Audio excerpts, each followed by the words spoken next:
Oke, semuanya dari sini? Hadir semua? Tadi makanan sudah habis semua?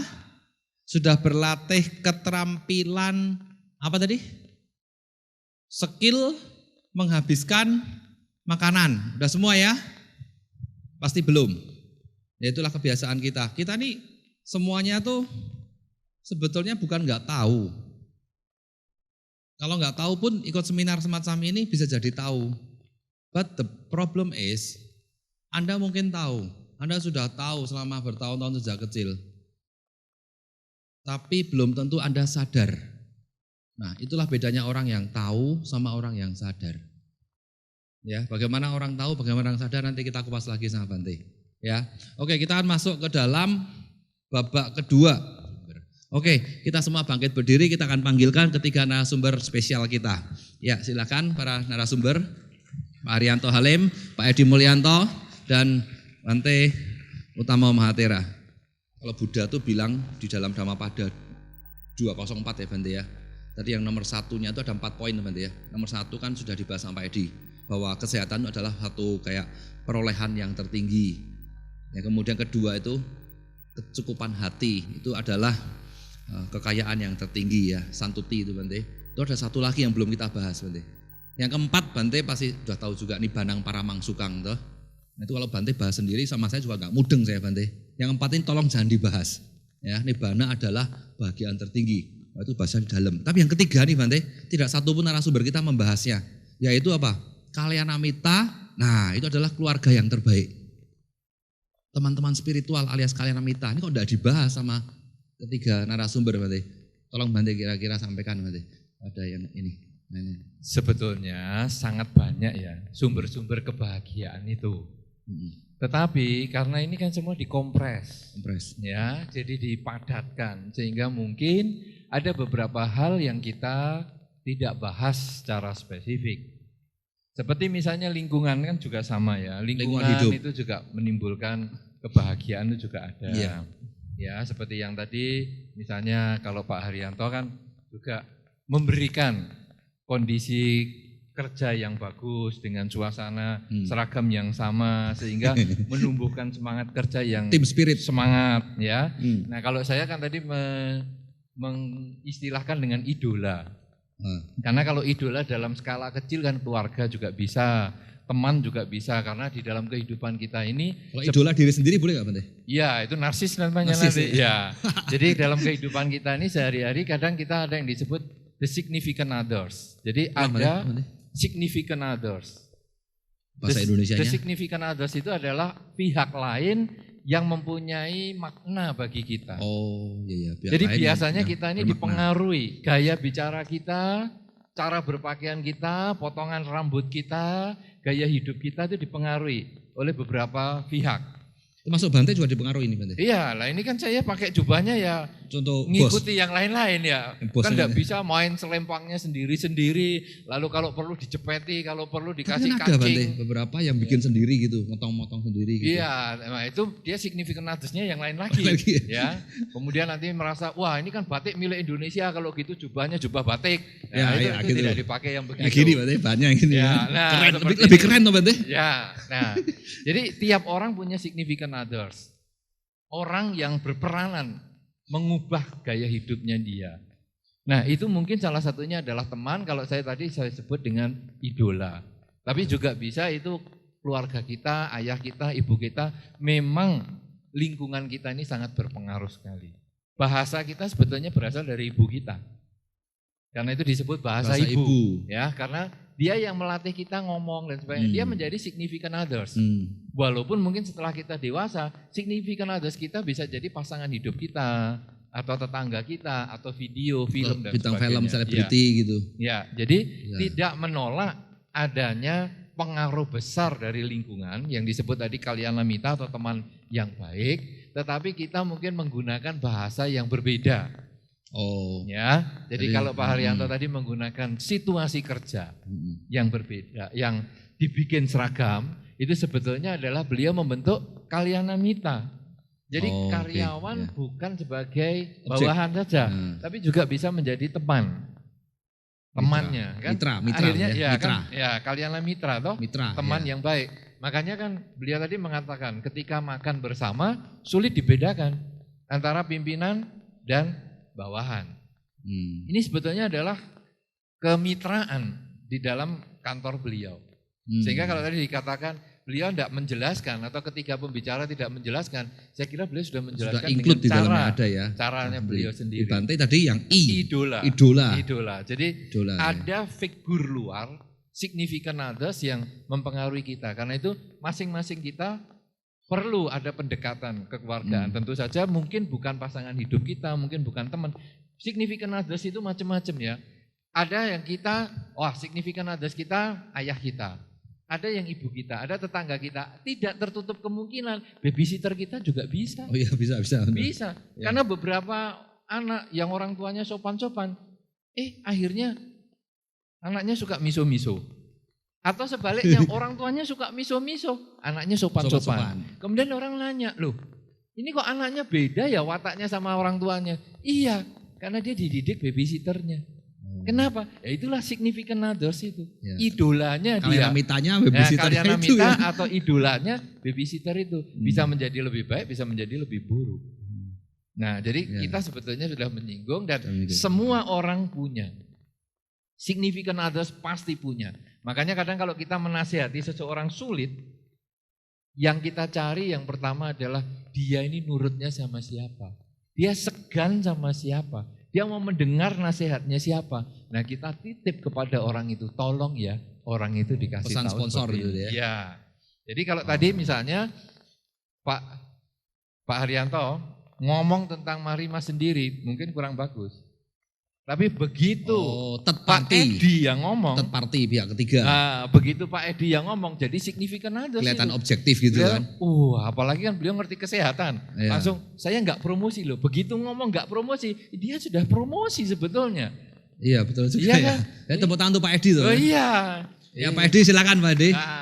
Ya kursinya sudah disiapkan Pak Edi. Jadi ini kalian mitranya Marimas loh ini sebetulnya. Teman yang baik Marimas ini. Silakan Pak Edi. Ini. Ya. Padahal sebetulnya Pak Edi, silahkan duduk. Mestinya Pak Edi presentasi sisanya tadi loh, yang 2 jam. Karena sesungguhnya apa yang beliau presentasikan luar biasa loh. Karena bagi kita membuat pencerahan yang banyak sekali. Hal-hal yang kita banyak tidak mengerti bisa bagus sekali. Ya, nanti kita dilanjutkan 2 jam. Jam 5 sampai jam 7 ada privat gitu. Ya saya nggak bisa ikut juga, sayang juga. Nanti besok terbang, Nanti malam langsung. Ada pesawat malam-malam nanti. Saya aja nggak kebagian pesawat, nanti bisa terbang jangan-jangan. Saya pagi-pagi terbang. Wah, sayang belum jadi significant others untuk promosi saya. Jangan nanti, jangan. Ya. Baik, jadi itu Kalyana Mitra sebetulnya kita sudah bagikan itu tadi ya. Ya. Jadi bisa seperti itu. Oke. Kalau tadi tangan dulu tuh Bante dong. Sekarang ini bisnismen, pertanyaan bisnismen baru Bapak nanti ketiga sampai 2 jam Pak. Pak Haryanto, kita nih kadang sering konflik Pak, ngomong secara bisnis Pak ya. Kadang-kadang karena pengaruh marketing, industrialisasi dan lain-lain itu kadang-kadang kita menjadi konsumtif karena pengaruh iklan, marketing itu. Jadi kadang-kadang perlu gak sih kita itu misalnya lebih banyak mengkonsumsi barang-barang yang sifatnya jajanan seperti Bapak punya produk itu Pak. Ya kan dulu orang minum biasa aja oke, tapi sekarang ada di kemudahan-kemudahan instan, rasanya juga enak tenan gitu ya. Orang jadi lebih kepengen, lebih ngiler lagi. Dulu minum air putih saya sudah lega. Kalau sekarang belum minum Marimas, kayak ada yang kurang hidup saya Pak. Nah ini kan pengaruh karena iklan gitu Pak ya, betul gak? Ya toh? Nah ini kadang-kadang pertanyaannya perlu apa enggak perlu gitu Pak ya. Kemudian bagaimana pendapat Bapak sebagai seorang usahawan menghadapi itu Pak konsumtivisme. Apakah Bapak ini jangan-jangan malah mendukung konsumtivisme gitu Pak? Belak-belakan nih Pak dari hati kan Pak. Saya enggak pakai otak maaf Pak kalau bertanya Pak. Silakan Pak. Ya ini pertanyaan sulit ya. Mestinya suruh Pak Edi yang jawab. Bisnis nih Pak, lain Pak. Nah, karena ditujukan langsung ke bisnis ya. Memang ini hal yang memang selalu akan menjadi pro dan kontra. Selamanya. Selamanya. Karena saya kalau bahas Marimas mungkin kurang ya. Saya bahas aja misalnya yang gampang aja lah. Susu lah misalnya. Produk susu susu tepung itu salah satu produk makanan minuman yang menurut saya sudah tersegmentasi, ini istilah marketing, dengan sangat halusnya, dengan sangat jenuhnya, sampai itu disegmentasi, ada dipilah-pilah cocoknya untuk siapa. Sebelum lahir sampai tua itu ada dicocokkan semua. Begitu ibu hamil, Prenagen, ya kan? Nanti lahir langsung kasih apa kalau belum 1 tahun itu? Online, Pak. Online misalnya. Udah. Kan. Apa ya? Belum 1 tahun itu. Nanti ASI dulu. Setelah itu ada susu bendera 1, 2, 3, 4, 5, 6, 7, 8, 9. Ada ya kan? merek baru, Pak. Yang 9, 10, 11, 12 gitu. Nah, terus kalau laki-laki pengen kuat, Elmen. Ya kan? Lah itu yang anak perempuan suruh minum Elmen aja takut kok. Engkau awakku nyepir itu kan. Padahal ya podoai. Padahal podoai kan. Terus ada lagi susu untuk gadis, ada high low misalnya. Hello. Terus ada Anlin yang high kalsium dan lain-lain. Sebenarnya saya dari segi seorang teknologi pangan, ya susu sembarang ya sama kok. Ya. Ada AA, DHA supaya otaknya berkembang. Ya wae nanti pas anaknya enggak naik kelas lupa kalau dulu dikasih AA atau DHA. Jadi major nutrients-nya itu penting. Lebih kalau saya lihatnya semacam itu. Jadi tapi sah-sah saja memang dasar-dasar itu ada penelitiannya semua. Seperti AA, DHA, micronutrients-nya memang ada. Tapi memang itu menjadi salah satu dalam hal marketing memang untuk menunjukkan perbedaannya masing-masing. Ya itu sampai tadi kalau yang laki-laki suruh minum Prenagen, waduh lah nanti kan saya iso nganu ya pikirnya. Kalau Prenagen untuk pria misalnya, itu adalah sah-sah saja. Karena itu adalah dari segi marketing. Jadi bahwa konsumerisme bisa muncul atau tidak, ya memang dibutuhkan orang-orang seperti Pak Edi untuk mengiluminasi dari sisi yang berbeda. Dari sisi berarti yang berbeda. Bapak dengan Bapak yang ini sebenarnya bermusuhan gitu Pak, kontra dong Pak.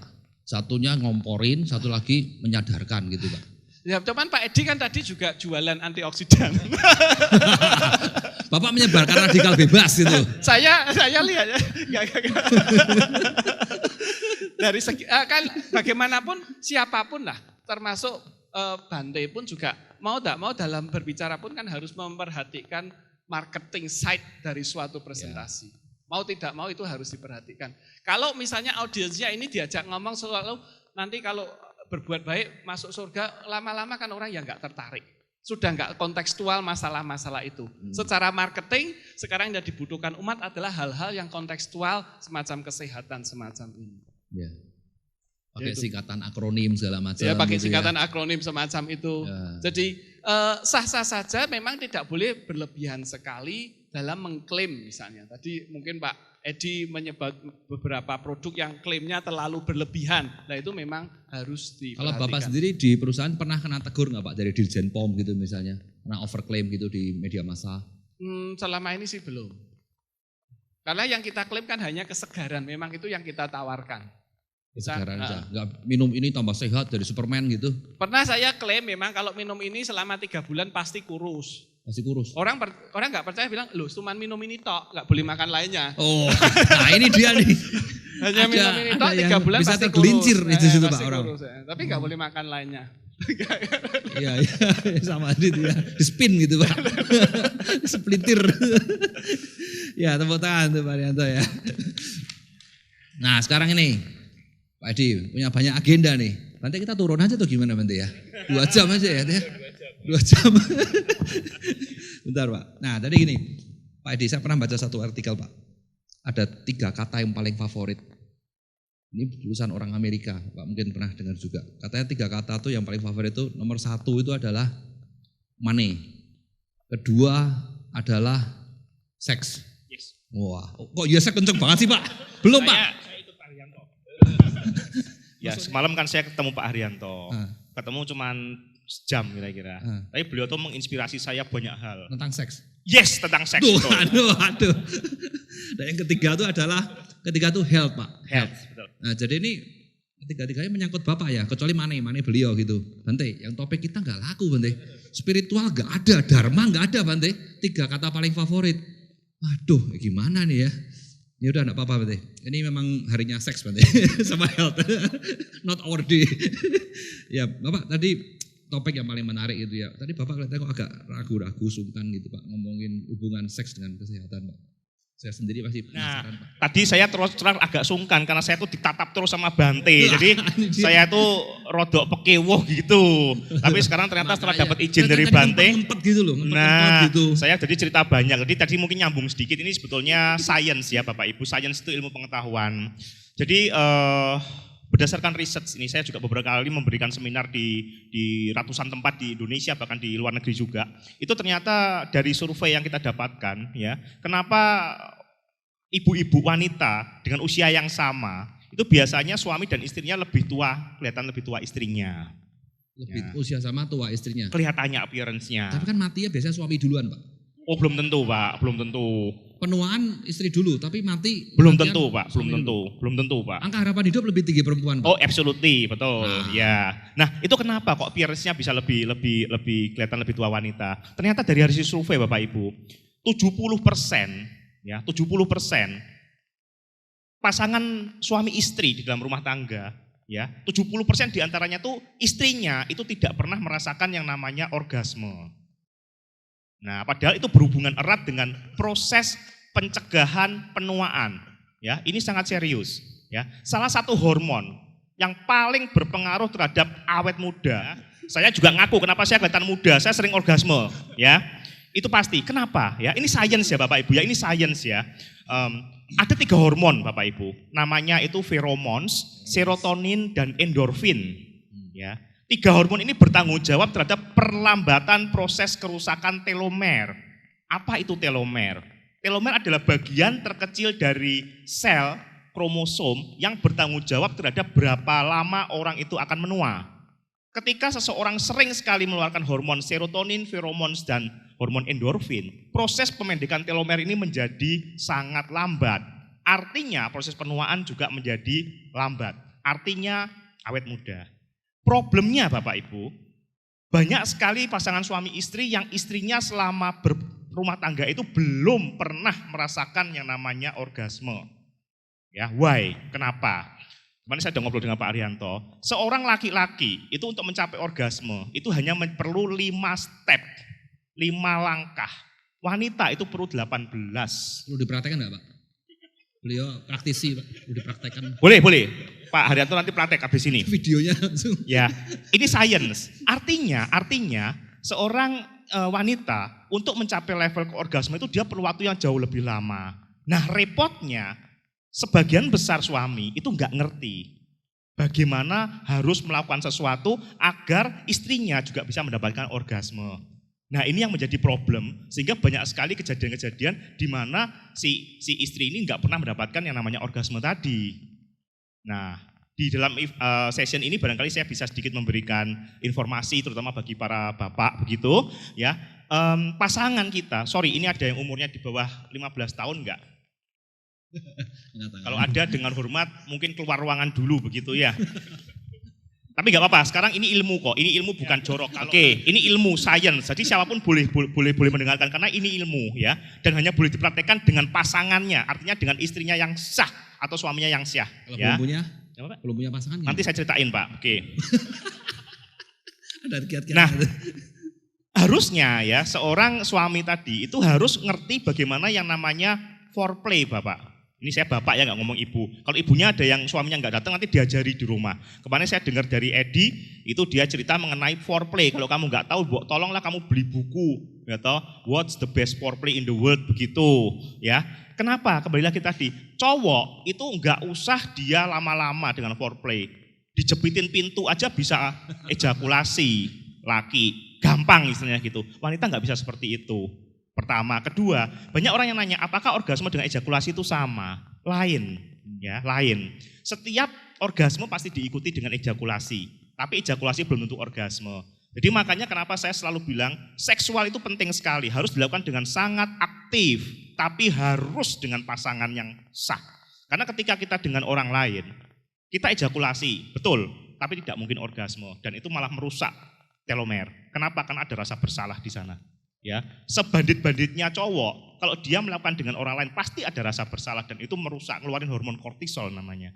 Ya, jadi barangkali saya mau emphasize di sini. Jadi Bapak Ibu mungkin pulang dari sini nanti malam mulai bisa dipraktekkan ya, bagaimana untuk bisa memberikan satu kehidupan seksual yang lebih baik.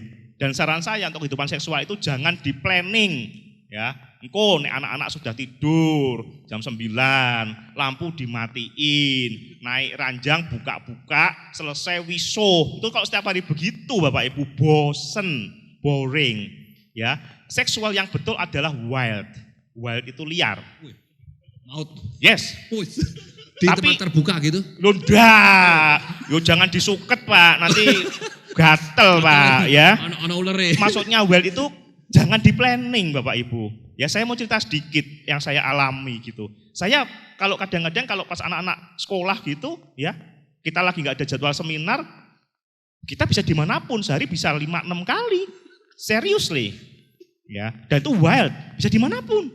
Ya, dan itu yang saya bisa sharing, itu luar biasa sekali. Kenapa? Karena hubungan seksual ini berhubungan erat dengan 3 hormon yang berpengaruh terhadap anti penuaan tadi. Gitu. Jadi boleh dipraktekkan. Ini sama sekali nggak porno kan, ini science. Dan saya sudah membuktikan. Makanya nanti Bapak Ibu kapan-kapan tak kasih foto saya 10 tahun yang lalu, Bapak Ibu akan kaget. Every year, setiap tahun umur saya bertambah, saya bukan tambah tua Bapak Ibu, saya tambah muda. Ya, seperti itu. Ya, nah tapi terserah Bapak Ibu mau enggak jadi tambah muda, mau enggak tambah sehat, kan semua kembali kepada penonton kan begitu ya. Tapi intinya adalah ini salah satu kunci selain tadi yang Bante Utamo katakan, yaitu bagaimana jiwa yang lebih tenang dan sebagainya ya. Jadi seperti itu. Sorry bagi yang belum married, jangan coba-coba untuk orgasme ya, nanti repot ya, begitu. Mungkin menjawab Anda kah secara singkat? Kalau saya belum puas Pak, nanti personal aja Pak. Oh iya, kalau mereka nanti tanya jawab. Oh iya, baik ya, silakan. Tapi jangan dicas 120 Pak. Oh iya Pak. Baik. Dari wihara. Oh iya, mungkin ditambahkan sedikit. Ada yang nanya, sebetulnya berapa sih frekuensi hubungan yang benar ya untuk suami istri? Itu sebetulnya yang paling ideal itu adalah 3 kali dalam 1 minggu. Seminggu, ya. 2 hari sekali. Itu yang paling ideal ya. Tapi at least minimum Anda harus bisa 2 kali dalam 1 minggu. Jangan kurang dari itu. Karena itu pengaruhnya banyak sekali, terutama untuk prostat tadi ya. Para suami yang bisa berhubungan seksual dengan rutin ya, itu akan jauh lebih, kemungkinannya kena prostat jauh lebih kecil. Demikian pula dengan istrinya. Mereka yang dari muda aktif berhubungan seksual, menopause-nya akan sangat extended, akan sangat lama. Dan ketika menopause pasti nggak akan merasakan yang namanya hot flash dan sebagainya. Kenapa? Karena hormon estrogen dan progesteronnya itu menurun dengan sangat landai, nggak curam.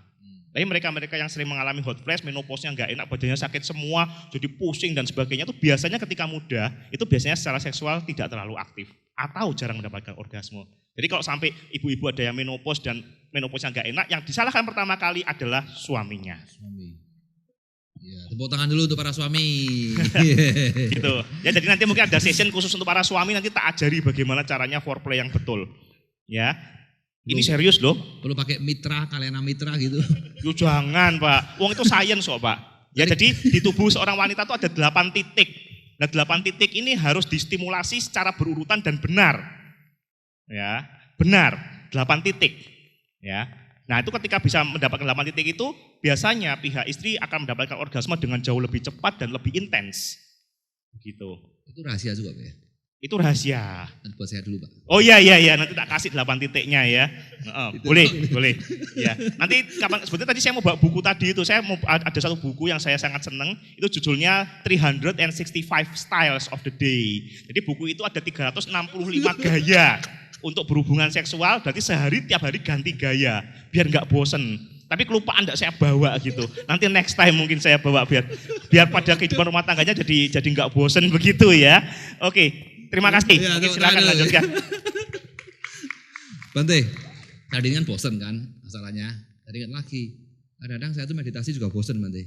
Apa perlu bikin Bante? 365 style meditation in a year gitu Bante. Gimana Bante? Mengatasi kebosanan dalam meditasi lagi gitu. Kalau meditasi ini rasanya tidak sama dengan hubungan seksual. Kan meditasi bisa orgasme juga katanya Bante. Saya malah belum pernah dengar itu kalau meditasi bisa orgasme. Itu maksudnya Acan Bram itu dulu pernah bilang, orgasme itu enak, nikmat itu. Tapi meditasi, itu bisa lebih nikmat dari orgasme.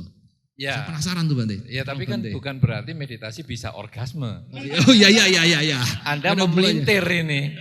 Saya ikutin beliau ini melintir gitu kan, marketing kan. Ya, jadi meditasi ini kan lebih bersifat mental ya. Kenapa seseorang bosan? Karena kadang dia tidak bisa mengendalikan dirinya sendiri. Sedangkan kalau ini fisik ya tadi, secara fisik hubungan seksual itu bisa membosankan karena acaranya kan itu-itu saja ya. Jadi ibaratnya kalau kita makan kan menunya itu-itu saja. Nah, tetapi kalau ini kita secara mental. Jadi meditasi ini kenapa kok saya nggak bisa-bisa? Kalau sudah bisa, dia setiap saat selalu berubah. Sama dengan Anda membaca satu kisah tertentu atau katakanlah kisahnya Pak Haryanto tadi yang sangat indah itu ya. Itu kalau nanti kita setel lagi, tiap hari dia berubah. Pengertian kita terhadap kisah itu berubah. Karena mental kita berkembang. Ada pertambahan pengalaman, pertambahan pengetahuan yang membaca atau mendengar kisah itu berubah. Acara kita pada kesempatan ini ketika nanti diabadikan, keterangan Pak Edi yang tadi dibahas itu sudah diabadikan, kemudian nanti didengar lagi. 5-6 tahun kemudian itu selalu berubah. Jadi kita, dulu maksudnya Pak Edi itu yang itu. Ya, padahal penjelasannya sama.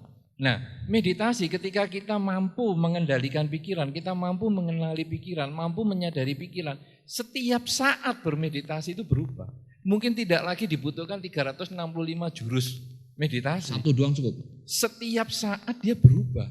Sehingga ribuan jurus malah. Objeknya kan cuma satu misalnya. Betul, objeknya satu, tapi rasa itu tidak pernah sama. Sensasinya itu ya. Iya, sensasinya tidak pernah sama. Nah, itu yang mungkin dikatakan bisa melebihi orgasme itu. Iya, asik nih. Nanti malam ada yang mau praktek tentang kiat-kiat orgasme sama beliau. Satu kamar. Kiat-kiat melebihi orgasme sama beliau. Ya kan? Kalau prakteknya beliau lah. Sebetulnya hal ini wajar ya, kalau Anda misalnya dari rumah menuju ke kantor, ya. Itu setiap hari Anda lewat di situ, jalannya sama terus, tapi feeling Anda itu bisa berbeda-beda tiap saat. Jadi hari ini enak, hari ini senyum, ada satu ketika kita jengkel, bosan, nah semacam itu. Pengalaman kita waktu bermeditasi, itu kalau sudah nyaman, setiap saat dia berbeda. Tapi kalau enggak nyaman, nah itu yang menjengkelkan. Selalu, aku kok nggak bisa-bisa. Kenapa? Karena meditasi butuh jam terbang. Makin sering kita berlatih, keterampilan ini semakin kita olah, semakin kita mampu. Tapi semakin kita jarang bermeditasi, semakin sulit kita mencapai rasa yang melebihi orgasme itu. Terima kasih. Beyond orgasm gitu ya. Bante, penasaran sedikit lagi tentang meditasi Bante. Ada yang mengatakan bahwa kalau kita nih secara psikologis menyukai sesuatu jadi hobi gitu kan lebih happy sehingga lebih mau untuk melakukannya. Nah, banyak orang yang mengeluh atau gagal meditasi karena tidak suka meditasi. Nah, kiatnya bagaimana supaya kita tuh happy bahkan hobi in meditation gitu Bante? Kiat-kiatnya gimana? Sebetulnya kita memberikan harapan. Ya, karena memang bahagia ini kan salah satunya kan harapan. Harapannya orang meditasi itu apa toh? Hidup bahagia. Ya. Kenapa orang itu tidak bahagia? Karena pikirannya itu selalu bercabang. Satu contoh yang gampang, kita kepingin tidur nyaman seperti yang tadi Pak Edi sampaikan. 2 jam. Nah, tapi kenapa kita butuh 3 jam untuk sampai kepada kondisi yang deep tenang sleep seperti itu, deep sleep seperti itu. Ini karena kadang pikiran kita ini loh yang bercabang-cabang tidak karu-karuan. Bahkan kadang-kadang kita butuh lebih lama lagi karena mungkin setengah malam itu kita sama sekali nggak bisa, bahasa Jawanya liar-liar. Ya, jadi saya tidur ayam itu nggak bisa, jadi melek terus sudah jam berapa ya? Sudah jam berapa ya? Jadi pikiran kita nyabang terus. Nah, dengan meditasi itu membuat kita lebih nyaman. Saat ini saya sedang apa? Sedang berbaring.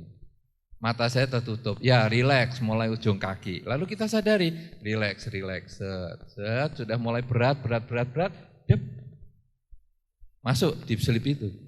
Nah, ini cara yang sini. Nanti tentu saya mau minta wawasan dari Pak Edi bagaimana. Ini kan beliau memberikan teknik-tekniknya. Ya, tadi kan sudah menyampaikan manfaatnya deep sleep 2 jam itu. Nah, jadi ketika kita bisa fokus, kita kemudian rasanya tidur ini enak. Bahkan nanti pada saat mimpi bisa disadari, cuman mimpi. Nah repotnya nanti bagi Pak Haryanto kurang bad dreamnya. Nah ini dia masalahnya. Karena waktu mimpi itu disadari, ini cuman mimpi, sayang banget ya cuman mimpi. Kalau deep sleep gak ada mimpi ya Pak ya, Edi? Kalau deep sleep gak ada mimpi? Deep sleep itu artinya mimpi. Jadi semua orang yang dalam keadaan deep sleep pasti akan mimpi. Cuman orang yang ingat mimpi itu hanya 10%. Oh mimpi tapi gak ingat setelah bangun? Ya, jadi yang dimaksud deep sleep itu bahasa medisnya tuh REM sleep.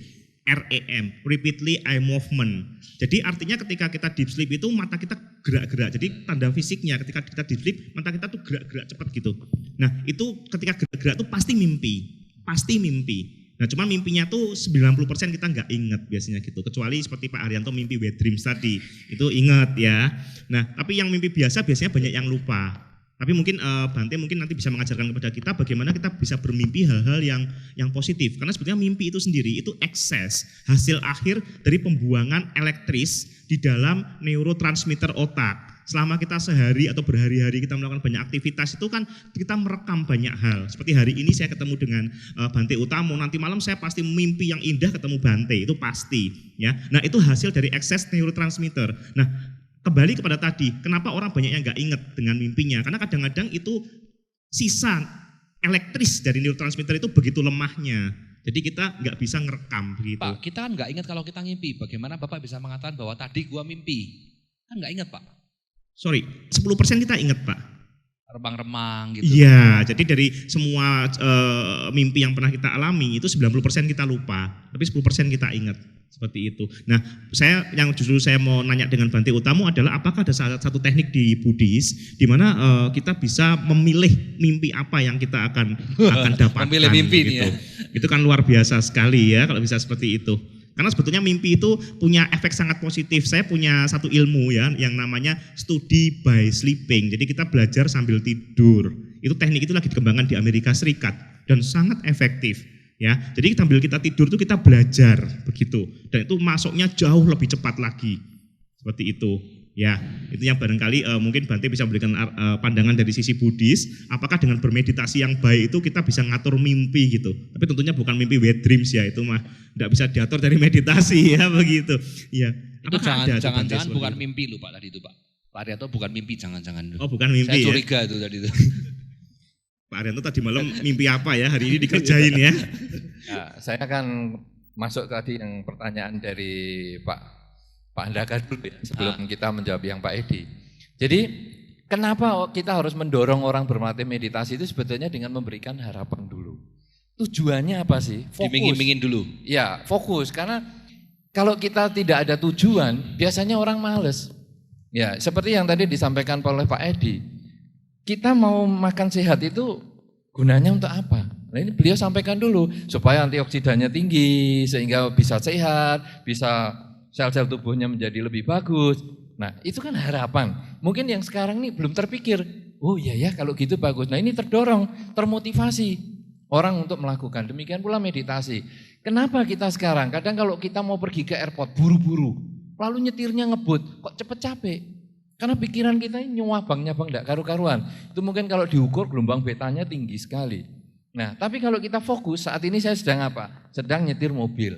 Kemana? Ke airport. Jam sekian harus nyampe. Tetap kita fokus pada nyetir mobilnya. Itu akan membuat batin kita tenang, juga perjalanan menjadi selamat. Nah, jadi kalau kita mau mengatasi kebosanan bermeditasi, kebosanan di dalam bekerja, kebosanan di dalam rumah tangga, dan terakhir bahkan kebosanan di dalam hidup adalah balik ke harapan. Tujuan hidupnya itu apa? Karena itu yang membuat kita fokus kembali pada energi semula. Bahwa saya itu dulu jalan ini apa. Nah, kemudian kalau kita berbicara tentang mimpi yang tadi dikatakan oleh Pak Edi. Mimpi itu kalau di dalam Dharma ada sebab. Sebab yang pertama adalah karena yang tadi dikatakan Pak Edi dengan cara ilmiah, kalau saya menggunakan bahasa yang agak amburadul, yaitu mimpi itu karena pikiran yang melekat dengan keinginan. Jadi misalnya saya ingin apa? Seperti sekarang kita duduk di sini pikirannya, saya mau jalan-jalan ke mall. Akhirnya karena tidak tercapai, sampah itu nanti muncul malamnya dalam bentuk mimpi. Itu yang pertama. Kemudian yang kedua, mimpi karena melekat dengan apa yang sedang dibahas. Nah, misalnya tadi Pak Edi ketemu saya, terjadi kemelekatan, nanti malam mimpi buruk. Ketemu saya itu banyak orang ngomong mimpi buruk loh Pak Edi. Gak mungkin Bante, itu orangnya antioksigennya rendah tuh pasti yang ngomong begitu. Kalau antioksigennya tinggi kayak saya ketemu Bante itu mimpinya sangat indah pasti. Gitu ya. Wah, semoga. Definitely Bante. Ya. Tapi banyak orang ngomong, waduh aku kalau ketemu Bante mimpi buruk, saya jarang ke wihara ketemu Bante diomeli katanya. Wah itu mimpi buruknya begitu ya. Nah jadi melekat, itu yang umum kalau kita ngomong-ngomong tentang setan-setan itu. Wah nanti malamnya langsung ngimpi setan-setan. Ya itu pikiran yang melekat. Yang ketiga adalah kalau kondisi tubuh yang terganggu. Jadi misalnya kita kesemutan, itu kadang mimpinya dikejar anjing nggak bisa lari. Ya, nah sekarang bagaimana caranya? Nah kalau di dalam Dhamma masih ada satu lagi yang disebut mimpi kiriman dewa. Itu istilahnya dewa puta. Dewa putra loh sebetulnya. Tapi itu artinya kiriman dewa. Itu misalnya ngimpi gigi copot. Wah copot yang atas tuh yang bawah. Yang depan atau yang belakang. Aduh ini ada keluarga yang sakit misalnya. Digigit ular. Ular kecil atau ular besar. Berdarah atau tidak. Nah itu mimpi kiriman dewa. Ini ada beberapa penyebab mimpi. Kemudian kalau tadi ditanya lagi. Mungkin membahas tadi juga tentang yang Pak Edi tentang deep sleep. Proses tidur itu ada beberapa proses. Diceritakan ada 5 proses tidur. Mimpi itu ada prosesnya. Yang pertama adalah proses mau tidur. Saya tidak menggunakan istilah kedokteran karena saya bukan pakarnya. Nanti saya takut salah. Yang kedua kalau di dalam bahasa Dharma, ini namanya tidur monyet. Nanti malam saya mesti mimpi indah nih, ketemu Pak Edi. Aduh, senangnya luar biasa, wajahnya segar luar biasa. Ini kalau dari tokoh-tokoh lama ini dianggap Jason Yi loh. Wajahnya, padang banget, tuapan, ya. Jason Yi, dewa kekayaan, ya. Jadi yang kedua, tahap yang kedua ini disebut tidur monyet. Saya tidak tahu kenapa istilahnya di dalam Dhamma disebut tidur monyet. Bukan ayam. Kemudian yang ketiga tidur nyenyak. Lalu tidur monyet bangun. Nah, kalau di dalam Dhamma disebutkan mimpi itu terjadi pada tidur monyet. Itu saatnya buang sampah. Kenapa orang kok bangun tidak ingat ngimpinya? Tadi dikatakan hanya ingat 10%. Karena mimpi itu dibuang pada tidur monyet yang pertama. Sehingga ketika melewati pusat nyenyak yang sekitar hanya 10 menit sampai 1 jam, itu setelah bangun lupa. Tapi ketika dia mimpinya dibuang di tidur monyet sebelum bangun, itu ingat.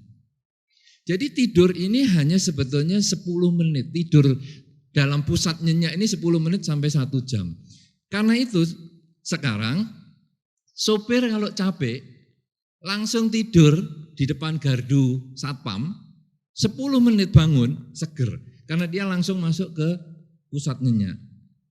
Sang Buddha menggunakan tidur nyenyak 1 jam ini. Karena itu beliau setiap hari tidur 1 jam. 1 jam pun dengan posisi miring, berbaring miring kanan, tidak miring kiri karena ternyata miring kiri itu juga mengganggu jantung ya dan organ pencernaan yang lain. Ya beliau miring ke kanan. Itu sesungguhnya langsung masuk ke pusat nyenyaknya. Nah, pada saat pusat nyenyak sebetulnya tidak mimpi. Sekarang pertanyaannya Pak Edi adalah bagaimana memprogram mimpi supaya mimpi yang indah. Nah, kita melihat tadi penyebabnya. Penyebabnya adalah apa? Pikiran yang melekat. Nah kalau gitu sekarang kita kondisikan pikiran mau melekat apa. Karena itu orang biasanya kalau malam mau tidur ada doanya. Itu sebetulnya adalah menanamkan pikiran akhirnya melekat pada hal-hal yang positif. Ya jadi doa atau meditasi atau apa saja kemudian dia tidur. Ada kemelekatan pada hal yang positif itu sehingga waktu malam mimpi, misalnya di tidur monyet yang pertama, tidak ingat mimpinya semalam tapi bangunnya seger. Tapi kalau ngimpinya di tidur monyet yang kedua, happy, ketemunya alam-alam bahagia, surga lah, apalah, sudah enggak ingat wet dreams lagi. Karena ada yang lebih bahagia daripada wet dreams itu. Nah, tapi ini tidak urusan dengan Pak Haryanto, karena wet dreams ini semua orang juga akan mengalami, khususnya laki-laki. Nah, jadi sebetulnya kita hanya memprogram, kalau Anda kepingin mimpi yang baik, berpikirlah yang positif sebelum tidur. Kalau Anda pengen terus mimpi yang baik, setiap saat Anda berpikir positif. Maka itu tadi B yang pertama, berbuat baik. A yang pertama, agendakan berbuat baik. Karena dengan berbuat baik dan diagendakan, itu membuat Anda banyak pikiran bawah sadar Anda yang positif. Sehingga ketika tidur, pikiran bawah sadar ini muncul, bentuknya yang positif. Tapi kalau Anda hanya sebelum tidur hanya sembahyang, kemudian berbuat baik, ya semoga semua makhluk bahagia, semoga semua makhluk bahagia. Tapi sepanjang hari isinya motong binatang, membunuh, memaki, nanti malam pun masih mimpi buruk. Sehingga orang mengatakan, wah Bante resepnya enggak manjur. Saya sudah baca parita 2 jam, saya sudah meditasi 1 jam, kok tetap mimpi buruk. Nah, sepanjang hari 15 jam ini apa yang dikerjakan? Ya saya maki-maki Bante, ya saya nendangi siapa saja. Ya itulah, karena terlalu banyak bawah sadarnya yang isinya negatif, ketika muncul di waktu tidur adalah hal yang negatif. Karena itu kalau mau mimpi yang positif, nomor 1, sebelum tidur isilah hal-hal yang positif juga.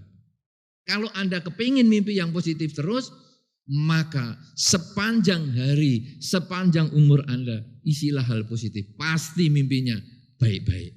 Itu, terima kasih. Nah, sekarang sebelum ke audien buat Pak Pemimpi. Ada sang pemimpi kan.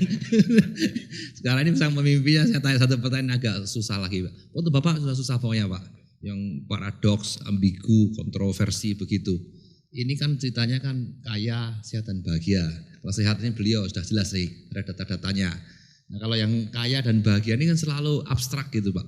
Sekarang tadi Buddha mengatakan bahwa kekayaan tertinggi itu adalah rasa kecukupan hati. Sementara untuk kaya secara duniawi, secara materi, ya ini rahasia umum ya Bapak ya. Kalau Bapak punya mesin 1 sama mesin 10 kan bagus mesin 10. Karyawan 100 sama 1000 atau 10.000 bagus 10.000 kan. Dengan pembenarannya adalah memberi makan orang banyak, kesejahteraan masyarakat luas, kontribusi pada negara dan bangsa. Dan ya memang Bapak gainnya juga lebih banyak Pak. The more the better kalau businessman atau business animal kan seperti itu. Nah bagaimana Pak melihat paradoks antara sementara kekayaan duniawi yang the more the better, atau Buddha punya satu kiat kekayaannya itu rasa kecukupan hati. Bisa berbahagia dengan yang sedikit misalnya begitu. Ya, saya tak komentar mimpi sebentar ya. Itu kan, itu kan. Enggak, saya cuma mau ngomong, saya tuh mungkin ada bakat deep sleep-nya gampang.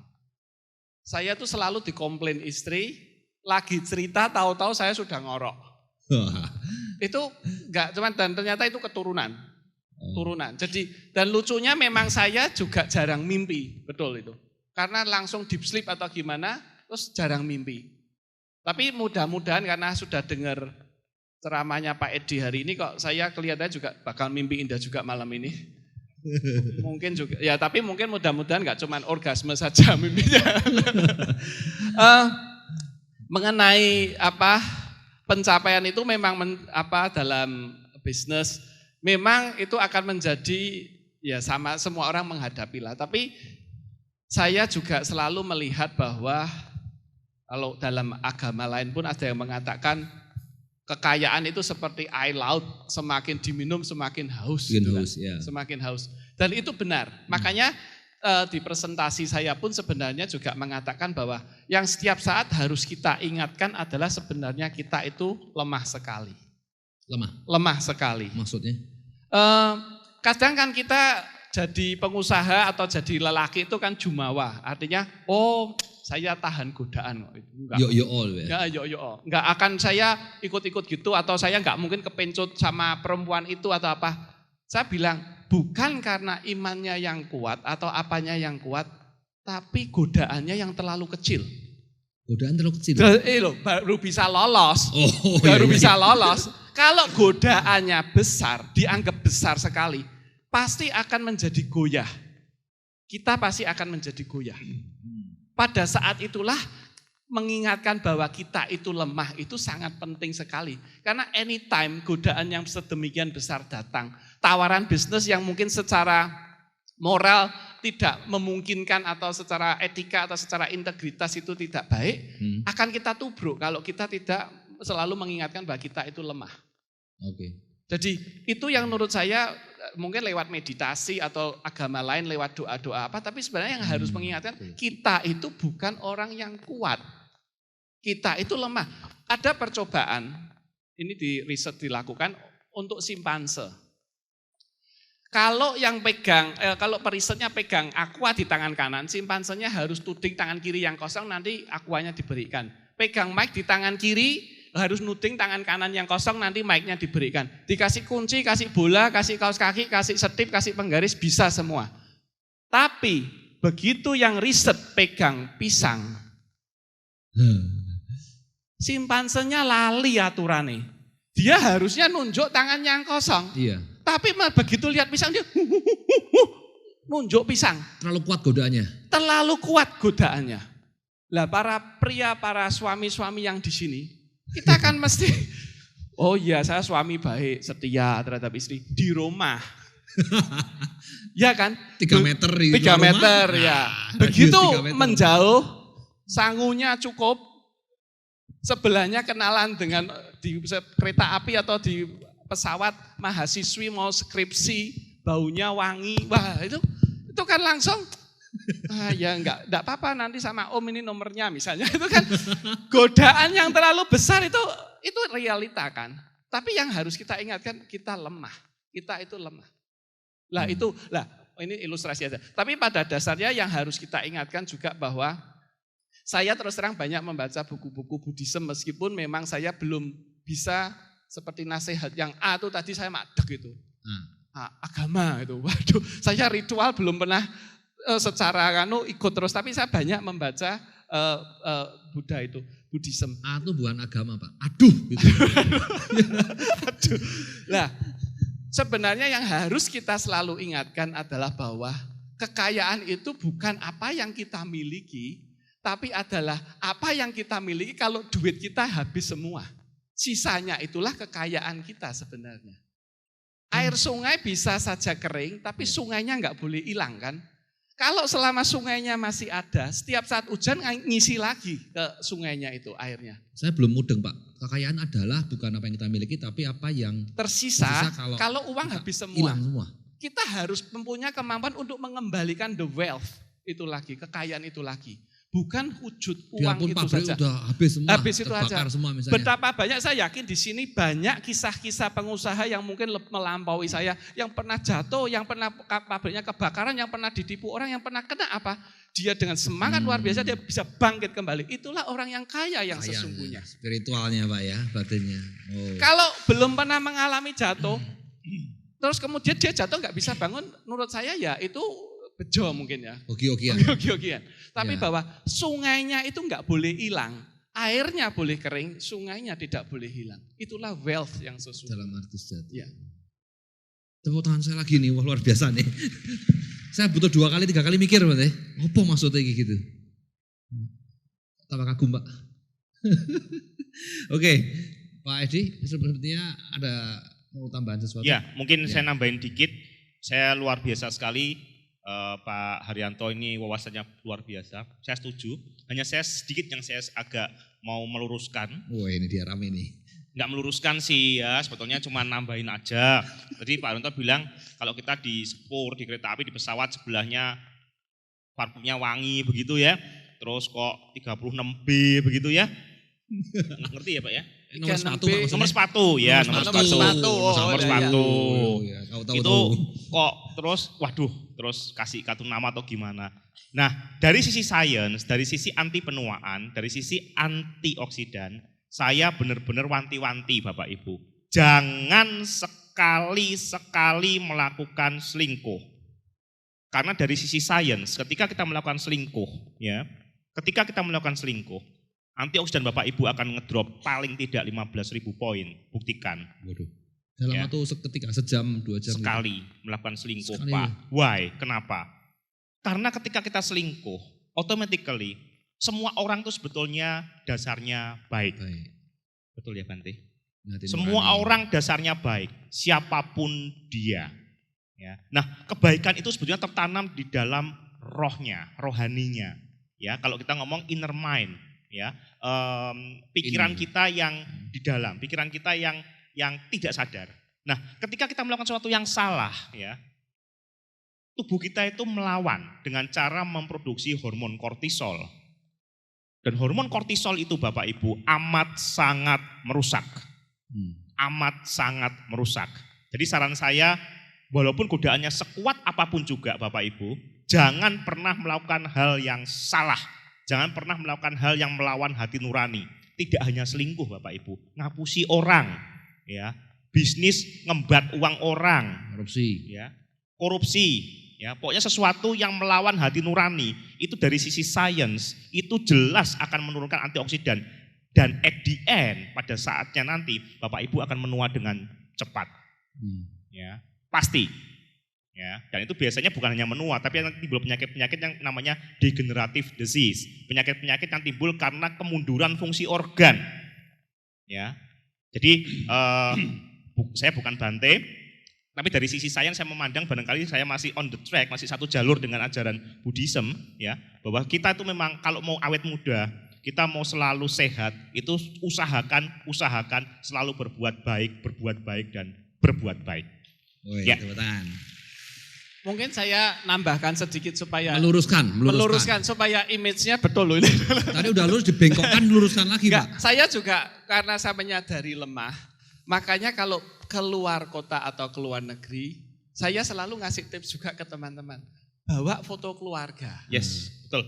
Terus kalau di luar kota atau di luar negeri, sebaiknya jangan banyak naik mobil atau banyak jalan kaki. Supaya capek. Pulang hotel itu supaya enggak mikir yang enggak. Melelahkan badan secara sengaja. Jadi saya kalau keluar kota, keluar negeri, mesti kalau sudah selesai acara, saya jalan ke hotel sampai sejauh-jauh balik lagi. Sebab kita itu kan juga normal. Laki-laki normal yang kadang pikiran macam-macam. Tapi kalau fisiknya kita tarik sampai selemah mungkin, itu sudah mereduce banyak sekali. Contoh lah, kemarin ini sebenarnya saya ditinggal sendirian di rumah. Karena berapa lama? Cuman sehari sih. Sehari. Ringan itu Pak. Tapi terus saya pikir, lah ini ngapain ya? Oh ya sudah berbuat baik, besuk orang sakit. Jadi memang kita sengaja isi meskipun kelihatannya enggak, tapi harus kita memang paksakan kesadaran itulah dikondisikan. Jadi itu yang mungkin saya dan sudah saya kerjakan juga. Karena bagaimanapun tadi yang dikatakan, kita di kantor atau di perusahaan atau di institusi sebagai pimpinan, bagaimanapun yang didengar anak buah itu sebenarnya bukan omongan kita. Mereka tidak mendengarkan kok. Mereka melihat contoh. Mereka tidak akan mendengar ya, tapi contohnya apa nanti bisik-bisik.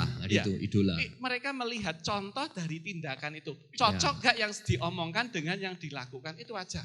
Nah itu yang harus kita lakukan yang jadi berat. Makanya memang lebih baik sebenarnya jadi anak buah karena tidak usah ngasih contoh sama sekali. Ya itu aja yang saya luruskan supaya image-nya loh ini kok malah mengajari selingkuh, wet dream, orgasme. Kalau ngajarin wet dream sama orgasme betul Pak. Betul, itu harus. Tidak perlu diluruskan. Betul. Dan selingkuh saya juga enggak meluruskan karena saya percaya 1000% kalau Pak Haryanto ini tidak pernah selingkuh. Kelihatan. Itu nih. Beliau hanya ngomong ya. Beliau seneng dari mana? Seneng Gojek Pak. Kelihatan Pak. Karena bagaimanapun kan sorot mata seseorang tidak bisa menipu Pak. Kalau saya Pak? Tidak yakin Pak. Waduh. Kalau begitu Pak, belum kenal Pak. Gojek Pak. Tapi intinya itu tadi. Jadi ya kembali tadi ya bahwa tadi mungkin Bante habis ini harus meluruskan. Saya juga setuju dengan statement Pak Haryanto. Bawalah foto keluarga. Saya juga kemana-mana bawa foto keluarga. Kenapa? Karena seringkali kita nggak sadar tuh depresi, stres itu selalu mengintai kita, pasti. Nah ketika kita dalam keadaan yang stres sekali, salah satu yang paling cespleng untuk mengobati stres kita adalah ketika lihat foto keluarga kita, anak-anak kita, Ya, memang saya pernah seminar di Surabaya mengatakan, loh kalau saya belum punya anak, terus foto siapa yang harus dibawa? Ya foto pasangan dong, ya foto suami atau foto istri. Ada seorang ibu di Surabaya, loh Pak saya belum punya anak, oh ya terus berarti saya harus banyak bawa foto suami saya ya Pak? Betul Ibu. Nah, tapi masalahnya suami saya tuh suka bikin saya stres, terus gimana? Oh ya kalau gitu foto suaminya jangan dibawa, lagi stres ngeliat foto suami tambah stres gantung nanti ya toh. Guyon Pak foto ya. Foto papa mamanya mungkin ya. Ya atau foto Bante dibawa ya. Iya. Kalau saya cenderung begitu ya. Nanti saya juga mau minta juru foto yang di belakang, tolong saya dibikinin foto Bante yang bagus, di print buat saya taruh di dompet gitu ya. Jadi kalau saya lagi penat, saya lihat foto Bante, langsung kortisol saya habis, ganti feromon, endorfin dan serotonin begitu. Ya, monggo Pak. Ada jimat. Saya hanya mau menambahkan, tidak meluruskan. Tadi kan Pak Arianto mengatakan sulit jadi pimpinan. Paling mudah kan jadi karyawan karena tidak ada tanggung jawabnya. Salah. Dalam konsep bukan salah maksud saya. Itu meluruskan kan. Ya. Beliau banyak salahnya pokoknya beliau ini. Jadi maksud saya begini, dalam konsep idola itu tidak ada pimpinan, tidak ada bawahan. Walaupun di kantor, suasananya kantor dia adalah karyawan, tapi dia adalah idola bagi keluarganya. Kalaupun dia belum berkeluarga, dia mungkin idola bagi teman-temannya. Karena siapapun juga pasti pernah atau pasti berfungsi sebagai significant others. Oleh karena itu, tanggung jawab perilaku yang baik, ucapan yang baik, dan pikiran yang baik, bukan hanya pimpinan. Tetapi kita semua, karena kita semua adalah idola. Setiap orang, setiap diri kita adalah idola bagi lingkungan masing-masing. Sehingga kalau sampai mengecewakan yang mengidolakan kita, biasanya timbul stres di antara mereka. Jadi kalau mengatakan, lah karyawan kan tenang. Ketika karyawan korupsi dan kemudian ditangkap polisi, keluarganya juga stres loh. Aduh bapakku kok kayak gitu, aduh ibuku kok kayak gitu. Sama, karena kita semua masing-masing idola. Ini yang mungkin saya perlu tambahkan supaya jangan sampai mengatakan, ya aku kan bukan siapa-siapa. Jadi terserahlah, aku mau jahat juga boleh, gak punya tanggung jawab moral. Salah, kita semua tetap punya. Nah aku gak punya keluarga, gak punya apa. Papa, mama saya, ya itu yang tadi dikatakan. Kalau enggak punya keluarga, enggak punya apa, bapak dan ibu fotonya perlu dibawa. Supaya apa? Supaya menyadari bahwa saya ini juga kalau namanya jelek, orang tua saya juga kena. Jadi kalau begitu saya juga harus jaga diri. Kalau saya bisa membahagiakan orang yang saya cintai, orang tua saya lakukan. Tapi kalau saya tidak bisa membahagiakan orang yang saya cintai, minimal jangan bikin orang yang saya cintai itu menderita. Dengan begitu kita lalu lihat, orang tua saya belum bisa membahagiakan dia, usaha saya ya tidak sukses, saya ya sakit-sakitan. Tapi minimal saya tidak bikin dia susah. Ini adalah merupakan tanggung jawab moral kita. Nah kemudian membawa pasangan hidup. Pasangan hidup yang bikin problem, itu sebetulnya juga membangkitkan semangat, Pak Edi. Jadi ketika kita di suasana kantor misalnya, ada masalah, lihatlah foto pasangan hidup itu. Dan kemudian renungkanlah, lebih berat mana sih urusan kantor sama ini? Ya masih ada yang lebih berat, ini masalah kecil. Terima kasih.